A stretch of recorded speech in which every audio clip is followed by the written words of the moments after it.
বিসমিল্লাহির রহমানির রহিম। দশম শ্রেণীর শিক্ষার্থীরা, তোমাদের আজকের এই উচ্চতর গণিতের ক্লাসে তোমাদেরকে স্বাগতম। আমি মোহাম্মদ আশরাফুজ্জামান,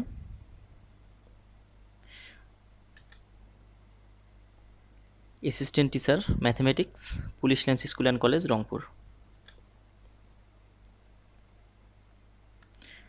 আমরা গত ক্লাসে 10.1 অধ্যায়ের উচ্চতর গণিতের কিছু অঙ্ক করেছিলাম এবং আজকে আমরা 10.1-এর শেষের কয়েকটা অঙ্ক এবং 10.2-এর প্রথমের কিছু অঙ্ক নিয়ে কথা বলবো এবং অঙ্ক করব।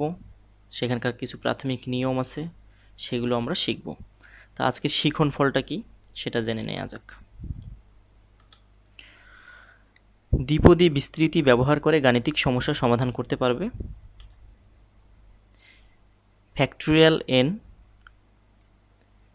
ও NCR এর মান নির্ণয় করতে পারবে। ফ্যাক্টোরিয়াল n, এখন ফ্যাক্টোরিয়াল n মানে কি বা ফ্যাক্টোরিয়াল 5 মানে কি, এই ধরনের জিনিসগুলো আমরা জানতে পারবো। আর NCR কি সেটা সম্পর্কে আমরা এখানে আজকে আলোচনা করব আর কি।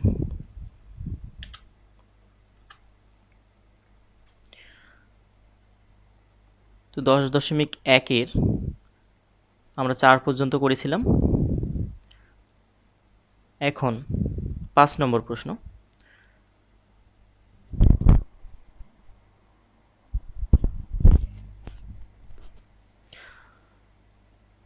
নিম্নোক্ত বিস্তৃতি সমূহের প্রথম 4 পদ নির্ণয় করো। দ্বিপদী বিস্তৃতি বা প্যাসকেল ত্রিভুজ এর যে কোনো একটি ব্যবহার করে।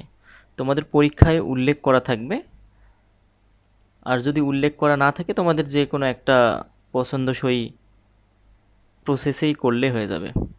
কিন্তু এখন একটা জিনিস হচ্ছে যে প্যাসকেল দিয়ে অনেক বড় ঘাত যখন থাকবে তখন কিন্তু করাটা সময় সাপেক্ষ ব্যাপার হয়ে দাঁড়াবে। সেজন্য দ্বিপদী বিস্তৃতির সাহায্যেই তোমরা করতে পারো।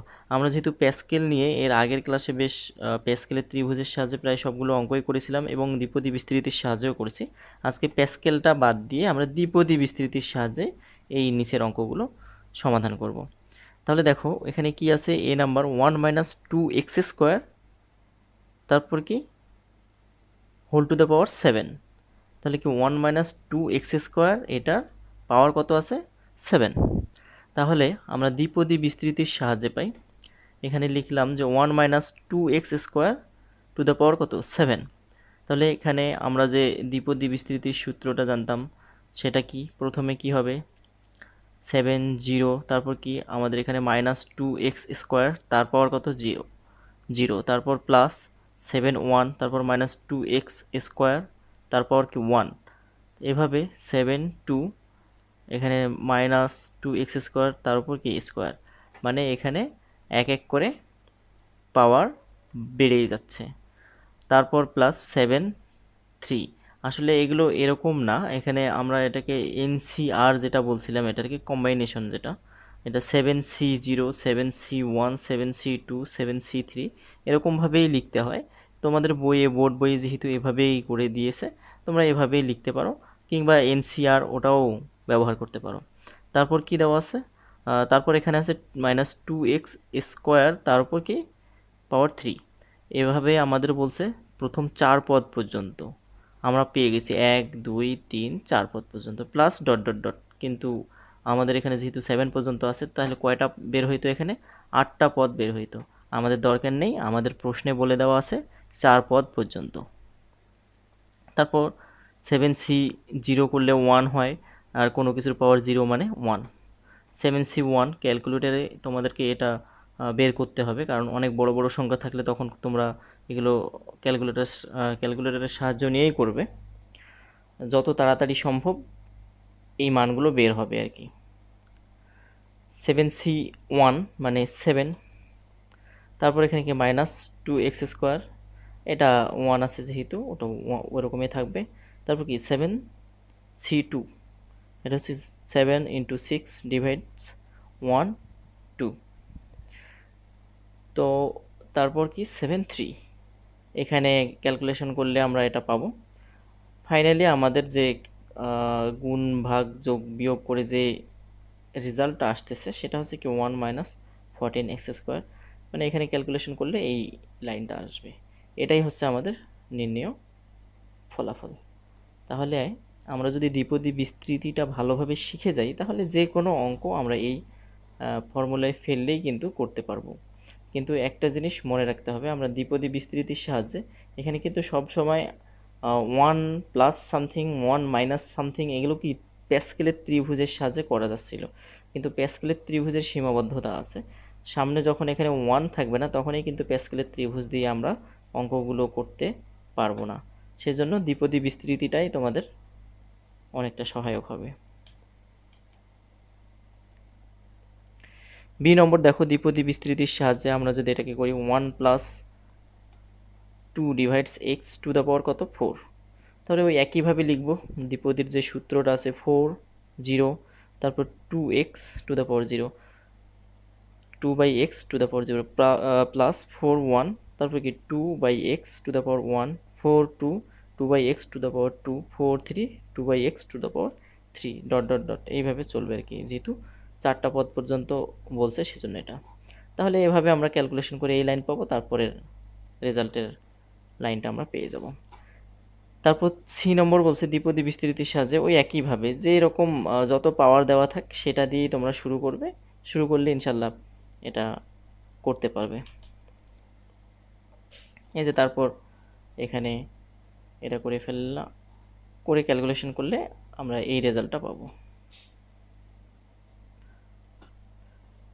এই যে এখানে কিন্তু কাটাকাটি করে ডিরেক্ট কোনো সংখ্যা পাওয়া যাচ্ছে না, সেই জন্য ফ্র্যাকশনে রাখা হয়ে গেছে 7/2, তারপর 21/4, কারণ হচ্ছে এগুলো কাটাকাটি করলে আমরা কোনো পূর্ণ সংখ্যা পাচ্ছি না, আর এটা পূর্ণ সংখ্যা না হলে এভাবে ফ্র্যাকশনে রেখে দিয়ে আনসার লিখে দিতে হবে।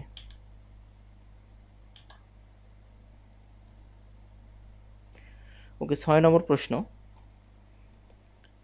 x³ পর্যন্ত a 1 - x⁴ এবং b 1 + 2x⁴ এর বিস্তৃতি করো। তাহলে আমরা দ্বিপদী বিস্তৃতি সূত্র অনুসারে বা দ্বিপদী বিস্তৃতি অনুসারে আমরা পাই কি পাই 1 - x⁴, তাহলে কি লিখবো আমরা 6c0, তারপর কি আছে -x⁴, 6c1 - x⁴, 6c2 - x⁴, এইভাবে আমরা 6c3 - x⁴ plus dot dot dot এভাবেই চলতে থাকবে। তাহলে এই ক্যালকুলেটরে যদি আমরা চাপ দিই তাহলে সরাসরি আমাদের এই লাইনটা আমরা নিয়ে আসতে পারবো।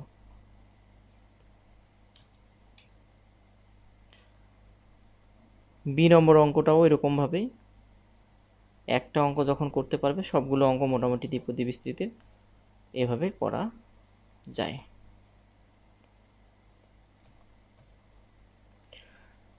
অনুশীলনী 10.2 এখানকার প্রাথমিক যে আলোচনাটা সেটা আমরা এখন করব। আমি সেদিন ক্লাসে তোমাদেরকে বলেছিলাম যে আজকে সেটা আমরা জানি দিয়ে লিখতেছি যে 1 + y⁴n, এটা সমান সেদিন লিখেছিলাম এরকম 1 + nc1y, তারপর কি nc2y² + nc3y³ dot dot dot চলতেই আছে। এখানে কি ncr y⁴r, তারপর dot dot dot ncn y⁴ কি n। আমরা এটা শিখেছিলাম গত ক্লাসে, আমি এটা বলে দিয়েছি, সুতরাং তোমাদের এটা মনে থাকার কথা, না থাকলেও আবার তোমরা দেখো, কিংবা এখন যেহেতু বলে দিয়েছি সুতরাং তোমাদের এটা মনে রাখতে হবে। এখন আমাদের কথা হচ্ছে যে আমাদের সব সময় কি ছিল 1 + সামথিং 1 - সামথিং 1 + সামথিং 1 - সামথিং, কিন্তু আমাদের যদি সামনে 1 না থেকে এখানে x y z যে কোনো একটা চলক বা সংখ্যা যে কোনো কিছুই থাকে তখন কি করব? সেজন্য আমরা এই সূত্র থেকেই আসবো, এই দ্বিপদী বিস্তৃতি থেকেই আসবো আর কি। এখানে x + y⁴n, এটাকে আমরা কিভাবে লিখতে পারি দেখো, x কমন নিতে পারি। x কমন নিলাম, তাহলে থাকলো কি এখানে 1 + y/x ব্র্যাকেট থাকলো, এটা n আছে, n দিলাম, তাহলে কি করলাম আমরা x কমন নিলাম, যেহেতু এটাতে x আছে 1 হয়ে গেল, এটাতে x নাই, তাহলে কি হবে /x হবে। ওকে, তাহলে আমরা এই যে পাওয়ারটা ডিস্ট্রিবিউট করে দেব, x⁴n লিখলাম, one plus Y divides X to the power N. Okay, তাহলে X to the power N থাকলো। আমরা এখন দেখো এই যে ওয়ান প্লাস সামথিং, কি দ্বিপদী বিস্তৃতির ওই সূত্রটা পেয়েছি কিন্তু, ওয়ান প্লাস সামথিং। তাহলে কি হচ্ছে ওয়ান, আমরা ওই সূত্রটা জানি, N C one Y by X to the power one, তারপর কি N C two Y by X to the power two, N C three Y by X to the power three, তারপর কি N C plus N C four Y by X to the power four, চলতেই থাকবে। চলতে চলতে কত দূর পর্যন্ত আসবো আমরা, N C N Y by X to the power N পর্যন্ত আসবো। তাহলে দেখো আমরা দ্বিপদীর ওই সূত্রের সাহায্যে এটা লিখলাম, ওই দ্বিপদী বিস্তৃতির ওই জিনিসটার সাহায্যেই লিখলাম। তাহলে আমাদের সামনে কি আছে, X to the power N আছে। এখন X to the power N দিয়ে আমরা সবাইকে গুণ করে দেবো। তাহলে X to the power N এর সাথে ওয়ান গুণ করলে কি হয়, ওটাই হয়। আর N C one Y by X X to the power N সবার সাথে যেটা আছে সেটা, মানে X to the power N সবার সাথে এটা গুণ করে দিলাম। গুণ করে দেওয়ার পর কি দাঁড়াইলো, এরকম একটা জিনিস দাঁড়াইলো। তাহলে আমরা লিখতে পারি X plus Y to the power N সমান লেখা যায় X to the power N plus N C one Y X N minus one. কারণ হচ্ছে এখানকার নিচে এক্স আছে, এটা উপরে গেলে কি হবে, মাইনাস হয়ে যাবে। এর পাওয়ার কত আছে, ওয়ান আছে, পাওয়ারটা কি হবে, বিয়োগ হয়ে যাবে। তাহলে কি এক্স এন মাইনাস ওয়ান। এখানে এক্সের পাওয়ার কত আছে, টু আছে, তাহলে এক্স এন মাইনাস টু, দেখো একই রকমভাবে আসতেছে। তারপর কি এক্স এন মাইনাস থ্রি, এইভাবে চলতে চলতে কি হবে, এখানে Y to the power N আসবে। সুতরাং এই ফাইনালি এই সূত্রটা বা এই বিস্তৃতিটা তোমাদের মনে রাখতে হবে। আমরা সব সময় শিখেছি যে A plus B whole square সমান জানি A square plus twice A B plus B square, A plus B whole cube সমান জানি A cube plus three A square B plus three A B square plus B cube. কিন্তু যখন A plus B to the power four, তখন আমরা সেটা সূত্র লিখতে পারতাম না। তারপর A plus B to the power five, সেটার কী হবে সেটাও জানি না। A plus B to the power six, সেটার কী হবে সেটা জানি না। A plus B to the power seven eight যাই দেই, সেটা আমরা পারতাম না। তাহলে কি সেটা কিভাবে সূত্র হয়, আমরা তিন ঘাত পর্যন্তই সাধারণত সূত্রগুলো জানি। এটা দিয়ে তুমি পাওয়ার 100 পর্যন্ত দিলেও সেটা বের করা সম্ভব। সেজন্য দ্বিপদী বিস্তৃতি গণিতে একটা খুব বড় একটা জায়গা দখল করে আছে। আমরা 4 পর্যন্তই পারতাম না, তাহলে এখানে যদি 5 দেই, 6 দেই, 7 দেই, 10 দেই, যত দেই সবগুলোরে কি আমরা একটা সূত্রের মতো বের করে ফেলতে পারবো। তাহলে এটা খুবই গুরুত্বপূর্ণ একটা বিষয়। এখন মনে রাখতে হবে তোমাদের কি ফ্যাক্টোরিয়াল এন মানে কি। ফ্যাক্টোরিয়াল এন মানে N into N minus one, N minus two, N minus three, চলতে আছে, কমে কমে যাবে আর কি, dot dot dot three two one. এটার মিনিংটা এরকম যে ফ্যাক্টোরিয়াল যদি 5 থাকতো, ফ্যাক্টোরিয়াল কত, 5, ফ্যাক্টোরিয়াল 5 সমান আমরা লিখতে পারবো 5 ইন্টু 4 ইন্টু 3 ইন্টু 2 ইন্টু 1। তার মানে ফ্যাক্টোরিয়াল 5 মানে কি, 5 থেকে শুরু করে তার নিচের যত সংখ্যা আছে, ক্রমিক সংখ্যাগুলো আছে, সবগুলো সংখ্যার গুণফলই হচ্ছে ফ্যাক্টোরিয়াল 5। এখন ফ্যাক্টোরিয়াল 7 মানে কি, তাহলে 7 into 6 into 5 into 4 into 3 into 2 into 1। তার মানে কি ফ্যাক্টোরিয়াল 7 মানে 7 থেকে তার নিচের যতগুলো, 7 থেকে শুরু করে তার নিচের যতগুলো ক্রমিক সংখ্যা আছে সবগুলো সংখ্যার গুণফল। এটাই হচ্ছে ফ্যাক্টোরিয়ালের কাজ। তাহলে মনে রাখতে হবে তোমাদেরকে ফ্যাক্টোরিয়াল এন মানে এরকম করে হয়ে আসছে। তাহলে আমরা এন সি আর, এটা আসলে এন সি আর তোমাদের বইয়ে এন আর সরাসরি লিখে দিয়েছে, যে এখানে আমরা লিখলাম দেখো এন আর মানে কি এন সি আর, এন সি এন মানে কি 1, মানে তোমার এখানে এন সি এন, এখানে যদি 10 সি 10 থাকে তখনও কি হবে, 1 হবে। তারপর কি এন সি আর সমান আমরা লিখতে পারি কি, এটাকে আমরা যদি লিখি এন সি আর, তার মানে কি উপরে ফ্যাক্টোরিয়াল এন ডিভাইডস ফ্যাক্টোরিয়াল আর ইন্টু এন মাইনাস আর, এখানে ফ্যাক্টোরিয়াল, তোমরা এন ফ্যাক্টোরিয়াল লিখবে divides r factorial into N minus r factorial. তাহলে এন সি আর সমান আমরা যে সূত্রটা শিখলাম সেটা মনে রাখবে, তাহলে তোমাদের এমসিকিউ পরীক্ষাগুলোতে তোমরা ভালো করতে পারবে।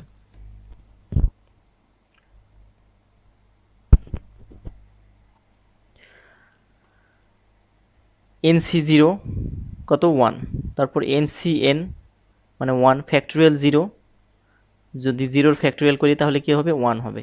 ধনাত্মক পূর্ণ সংখ্যা n এর জন্য দ্বিপদী বিস্তৃতি 1 plus Y to the power n এর সাধারণ পদ বা r তম পদ কি হবে টি আর প্লাস 1।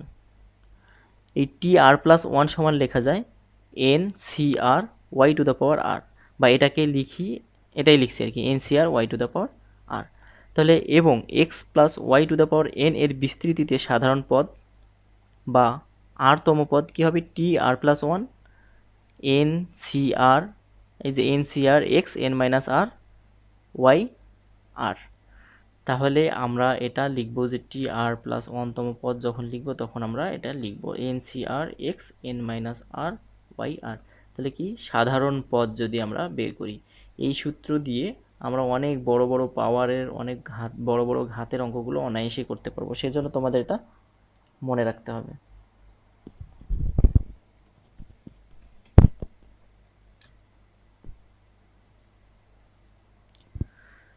8 নম্বর অঙ্ক দেখো, নিম্নোক্ত প্রতিটি ক্ষেত্রে বিস্তৃত করো আর কি। এই জিনিসগুলো একইভাবে আমরা সব সময় করেই আসছি। এখন সামনের সংখ্যা ছিল না এর আগে, এখন সামনের সংখ্যা চলে আসছে। এখানে কি আছে, পাওয়ার সর্বোচ্চ পাওয়ার কত 5, তাহলে সামনের সংখ্যা কি আছে 2, তাহলে 2 এর পাওয়ার কি হবে 5। তারপরে কি 5c1 2 এর পাওয়ার কমে যাবে, মানে সামনেরটার পাওয়ার কমে যাবে, পরেরটার পাওয়ার কি হবে বৃদ্ধি পাবে বা বাড়বে। তাহলে আমরা কি 2 two the power 4 x square, তারপর কি হবে 5c2 2 এর পাওয়ার 3 হবে, আর এক্স স্কোয়ারের পাওয়ার কি হবে 2 হবে, 5c3 2 স্কোয়ার এখানে কমতেছে, তারপর কি এক্স স্কোয়ারের পাওয়ার কি 3। এইভাবে চলতে চলতে আমরা শেষ পর্যন্ত লিখে ফেললাম। দেখো এক্স স্কোয়ারের পাওয়ার কত হয়েছে 5 হয়েছে, এখানে কিন্তু তখন কে নাই 2 নাই, 2 এর পাওয়ার কি হয়ে গেছে এখানে 0 হয়ে গেছে। আর এখানে আমরা এক্স স্কোয়ারের পাওয়ার কি দিতাম 0 দিতাম, এক্স স্কোয়ারের পাওয়ার 0 মানে কি 1, সেজন্য লেখা হয় নাই। তারপর ক্যালকুলেশন করলে তোমরা এটা তো পারবাই।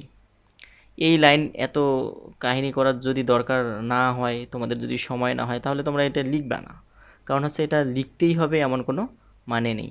কারণ হচ্ছে আমরা ক্যালকুলেটরে যদি 5c3 চাপি তাহলে একটা সংখ্যা বের হবে, এবং সেটার সাথে যদি 2 স্কোয়ার মানে 4 গুণ করে দিই ডিরেক্ট আমরা 40 পাবো।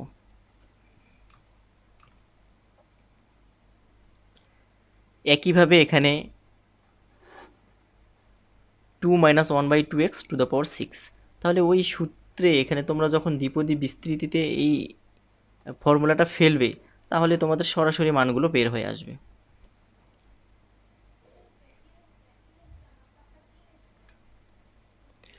9 নম্বর, যে নিম্নোক্ত বিস্তৃতিসমূহের প্রথম 4টি পদ নির্ণয় করো।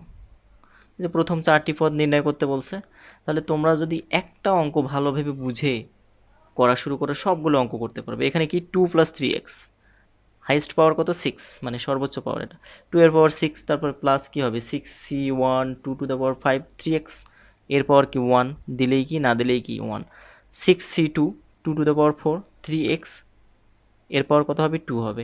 তার মানে এখানে একটা করে সামনেরটার পাওয়ার কমবে এক এক করে, আর পিছনেরটার পাওয়ার বাড়বে এক এক করে। এভাবে 4 পদ পর্যন্ত নিয়ে ক্যালকুলেশন করলে আমরা এই আনসারটা পাবো। পরের অঙ্কটা একই রকমভাবে তোমরা করবে। এখন তোমাদের কাজ হচ্ছে এই অঙ্কগুলো যত প্র্যাকটিস করবে তোমাদের ওই সূত্রটা দ্বিপদীর যে উপপাদ্য এটা বারবার যদি লিখতে থাকো তাহলে তোমাদের মাথায় একবারে গেঁথে যাবে। তাহলে তোমরা এমসিকিউ হোক বড় অঙ্ক হোক সব সময় এগুলো যদি করে ফেলো তাহলে তোমাদের আর অঙ্ক করতে সময় লাগবে না। ওকে, আজকের ক্লাস এই পর্যন্তই। পরবর্তীতে আমরা যে অঙ্কগুলো আছে সেই পরের ক্লাসে সেই অঙ্কগুলো নিয়ে আলোচনা করব।